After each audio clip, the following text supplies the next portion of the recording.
Assalamualaikum warahmatullahi wabarakatuh. Sobat seiman Pena Emas Kehidupan, dalam video kali ini Pena Emas Kehidupan akan mengkaji tentang hakikat wujud Allah dalam diri manusia. Silahkan simak videonya sampai selesai, agar sobat sekalian bisa memahaminya. Agama-agama samawi dan para ulama akhlak sangat menekankan masalah perenungan dan pengenalan diri. Karena selama manusia tidak mengenal dirinya dan mengetahui potensi serta kemampuannya baik secara fisik maupun mental, maka dia tidak akan mengetahui kedudukannya yang sebenarnya di alam semesta ini. Tanpa pengenalan diri, manusia tidak akan mengetahui mengapa dia diciptakan. Oleh karena itu, dia juga tidak akan dapat menalar kepribadian dan nilai-nilainya. Dalam surat Al-Maidah ayat 105, Allah Subhanahu wa Ta'ala berfirman, "Hai orang-orang yang beriman, jagalah dirimu. Tiadalah orang yang sesat itu akan memberi mudarat kepadamu apabila kamu telah mendapat petunjuk. Hanya kepada Allah kamu kembali semuanya, maka Dia akan menerangkan kepadamu apa yang telah kamu kerjakan." Dalam ayat tersebut, orang-orang yang beriman ditekankan untuk mengenal hakikat dirinya. Dalam berbagai riwayat juga ditekankan masalah makrifatun nafs, atau pengenalan diri sebagai jembatan untuk mencapai makrifat tentang wujud kesempurnaan mutlak Allah Subhanahu wa Ta'ala. Imam Ali alaihi salam dalam hal ini mengatakan, barang siapa mengenal dirinya, maka dia telah mengenal Tuhannya. Karena manusia yang mengenal sifat-sifat dan potensi dirinya, maka tidak mungkin dia meninggalkan introspeksi diri. Adapun selama manusia belum mampu mengintrospeksi dirinya, maka dia akan tenggelam dalam urusan materi dan hawa nafsu, serta tidak dapat mengenal alam spiritualitas dan Allah Subhanahu wa Ta'ala. Al-Quran telah memberikan banyak penjelasan tentang hakikat wujud manusia. Allah Subhanahu wa Ta'ala dalam surat Sad berfirman, "Maka apabila telah kusempurnakan kejadiannya, dan kutiupkan kepadanya ruh ciptaanku, maka hendaklah kamu tersungkur dengan bersujud kepadanya."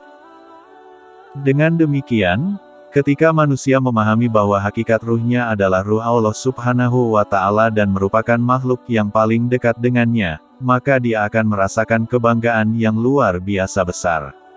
Memahami hal tersebut, manusia akan mengetahui betapa tinggi derajatnya dan tidak akan mengorbankan derajat tersebut demi mendekati kenistaan. Dengan kata lain, memahami kesucian hakikat, manusia juga akan dapat memahami dengan baik nilai-nilai akhlak dan sosial. Dalam surat Al-Mu'minun ayat 14, Allah Subhanahu wa Ta'ala berfirman, "Kemudian air mani itu kami jadikan segumpal darah, lalu segumpal darah itu kami jadikan segumpal daging, dan segumpal daging itu kami jadikan tulang belulang, lalu tulang belulang itu kami bungkus dengan daging. Kemudian kami jadikan dia makhluk yang berbentuk lain. Maka maha sucilah Allah, pencipta yang paling baik."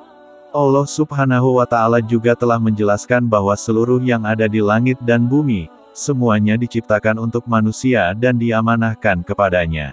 Dalam surat Al-Luqman ayat 20, Allah Subhanahu wa Ta'ala berfirman, "Tidakkah kamu perhatikan sesungguhnya Allah telah menundukkan untuk kepentinganmu apa yang di langit dan apa yang di bumi dan menyempurnakan untukmu nikmat-Nya lahir dan batin.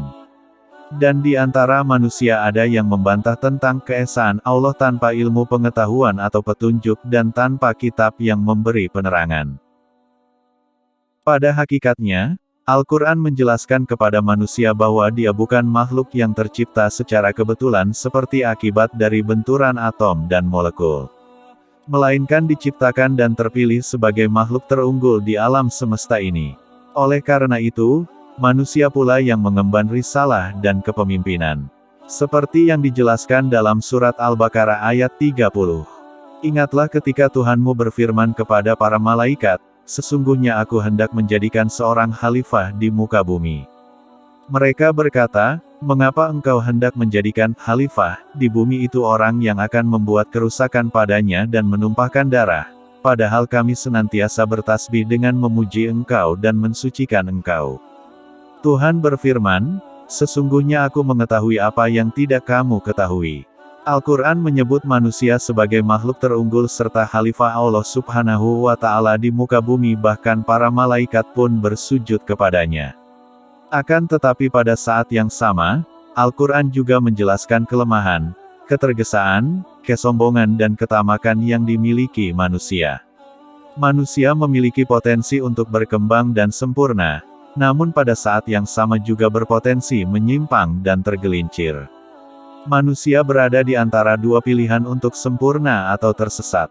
Jika memilih untuk mencapai kesempurnaan, maka para malaikat tidak akan dapat menandinginya, namun jika memilih jalan kegelapan, maka manusia akan lebih hina dari binatang. Mengetahui potensi, kemampuan dan kekuatannya sendiri, akan menjadi sumber seluruh amal perilakunya menuju kesempurnaan. Kemampuan manusia memilih itu sendiri yang akan menjadi alasan mengapa dia akan dimintai pertanggungjawaban atas perbuatannya. Semakin dalam manusia mengenali dirinya, maka semakin banyak pula potensi yang akan terbuka baginya. Ketika manusia telah mengenali diri dan kepribadiannya, maka pencapaian menuju kesempurnaan sudah bukan lagi menjadi opsi melainkan keharusan baginya. Pada awal penciptaannya dari setetes benih kecil dan tidak berarti, ketika masuk ke alam rahim, dengan cepat dia berubah dan sempurna secara fisik. Sperma yang tidak bernilai itu dengan cepat berubah menjadi manusia yang utuh. Menurut seorang pakar, kota yang besar ini dengan ribuan pintu dan gerbang yang menarik, ribuan pabrik, gudang, jaringan pipa, serta berbagai pusat kontrol, hubungan yang rumit dan berbagai tugasnya, pada sebuah sel, termasuk di antara kota terumit dan menakjubkan yang jika kita ingin membangun kota tersebut dengan kinerja yang sama, maka kita memerlukan puluhan ribu hektar, berbagai pabrik dan gedung serta mesin yang sangat rumit untuk mewujudkannya. Akan tetapi menariknya, alam penciptaan mewujudkan semuanya dalam ukuran 15 juta mikromilimeter. Jantung, ginjal, paru-paru, dan puluhan ribu kilometer urat dan cabangnya, bertugas menyalurkan air dan makanan untuk lebih dari 100 triliun lebih sel dalam tubuh manusia. Manusia juga memiliki berbagai indera yang masing-masingnya merupakan tanda kebesaran Allah Subhanahu wa Ta'ala. Lebih menariknya lagi, ini semua hanya satu bagian dari wujud manusia, yaitu dimensi materi. Akan tetapi, ruh manusia hingga kini masih menjadi alam yang tidak dapat dinalar oleh akal. Oleh karena itulah, dengan sendirinya manusia mengucapkan tasbih dan pujian kepada Allah Subhanahu wa Ta'ala atas kebesarannya. Pengenalan hakiki manusia terhadap dirinya akan menggiringnya untuk mengenal Allah Subhanahu wa Ta'ala yang merupakan wujud kesempurnaan mutlak. Akan tetapi perlu diperhatikan pula bahwa untuk mengenal wujud Allah Subhanahu wa Ta'ala, tidak bisa dengan menggunakan sarana atau alat materi, melainkan dengan menggunakan pemahaman, makrifat dan merenungi tanda-tanda kebesarannya.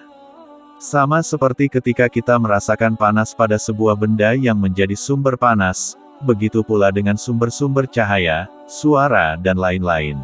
Oleh karena itu, manusia juga dapat mencapai makrifat wujud Allah Subhanahu wa Ta'ala dengan merenungi dan memahami berbagai tanda kebesaran Allah Subhanahu wa Ta'ala di alam semesta.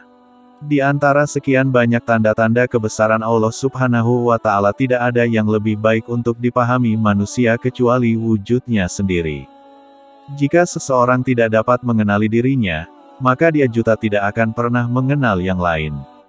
Keyakinan bahwa manusia adalah makhluk paling unggul dan ada tujuan di balik pemilihan keunggulannya tersebut, akan menciptakan sebuah pengaruh pada dirinya.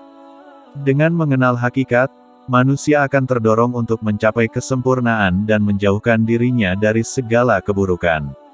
Manusia akan menemukan hakikat paling esensial dalam dirinya.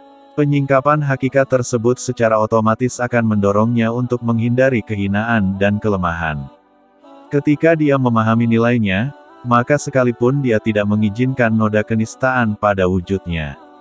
Setelah itu, dia akan mampu mengubah esensi setiap kecenderungan dalam dirinya.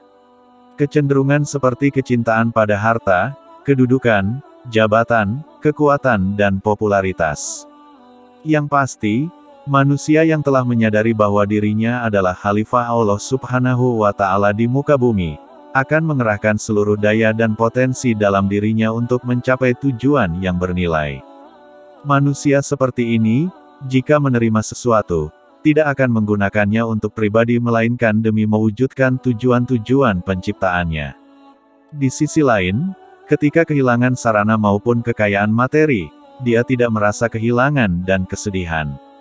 Karena dia telah memiliki ruh dan makrifat yang sangat berharga dan bernilai. Seperti ini pula penjelasan jika manusia telah mengenal dirinya maka dia telah mengenal Tuhannya. Wallahu a'lam bishawab. Demikian ulasan kajian tentang hakikat wujud Allah dalam diri manusia, semoga bermanfaat dan bisa menambah ilmu serta iman sobat sekalian. Jangan lupa subscribe channel ini, juga simak video-video tentang sejarah dan ilmu keislaman dan keimanan lainnya. Terima kasih. Salam pena emas kehidupan. Wassalamualaikum warahmatullahi wabarakatuh.